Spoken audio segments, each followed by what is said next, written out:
अमोल मिटकरी, नरेश अरोरा यांच्यावर संतापल्याचं पाहायला मिळालं। नरेश अरोरा अजित पवार यांचे माध्यम सल्लागार आहेत आणि हा विजय केवळ अजितदारांच्या मेहनतीचं फळ आहे। गुलाबी रंगाची जादू नव्हती। दादांच्या खांद्यावर हात ठेवणारा हा फोटो पाहून माझं मन दुखावलं असं सुद्धा त्यांनी म्हटलेलं आहे।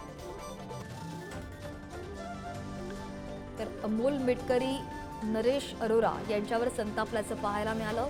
नरेश अरोरा अजित पवार यांचे माध्यम सल्लागार आहेत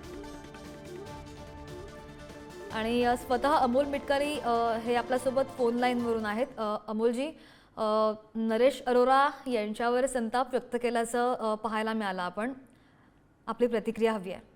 नाही, संतापाचं कारण असं आहे, एकनाथराव शिंदे साहेबांच्या 3 PR एजन्सी आहेत आणि आमची पण ही PR एजन्सी आहे, काय ते गुलाबीवाली।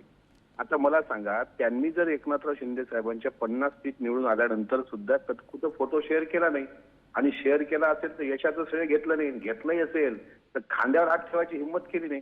अजितदादांच्या खांद्यावर हात ठेवून माझ्यामुळेच 41 आमदार निवडून आले असा जो प्रकारचा उन्मत्तपणा त्या अरोरांनी केलाय, त्यांना आमचं सांगणं आहे की तुम्ही अजितदादांच्या खांद्यावर हात नका ठेवू ना। शेवटी आमचं काही मन दुखते का नाही? कार्यकर्त्यांची मेहनत, कार्यकर्त्यांचं फळ, कार्यकर्त्यांचं यश आणि अजितदादांची मेहनत यामुळे 41 सीट आल्या।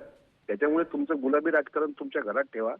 इथं राष्ट्रवादी काँग्रेस पक्षाला 41 जागा ज्या दिल्यात त्या जनतेच्या आशीर्वादाने मायबाप जनतेने दिल्यात।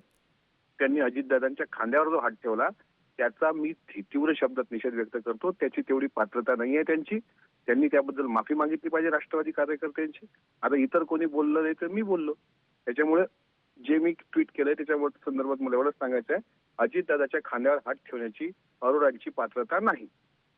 हो, अजित पवार यांच्या प्रति तुमच्या भावना आहेत, मात्र नरेश अरोरा यांची काही प्रतिक्रिया आली आहे का? त्यांचं काय म्हणणं आहे?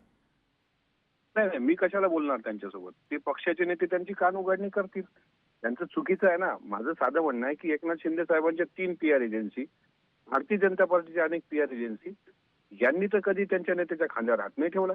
आमच्या माणसांनी म्हणजे काय फुकट काम केलं असेल पक्षाचा कार्यकर्ता म्हणून तर भाग वेगळा, पक्षाचा काही कोणी पदाधिकारी असेल तर भाग वेगळे, पण अशा प्रकारे दादांच्या खांद्यावर हात ठेवणं हे माझ्यासारख्याला आवडलं नाही, म्हणून माझ्या भावना दुखल्या, मी ते ट्विट केले।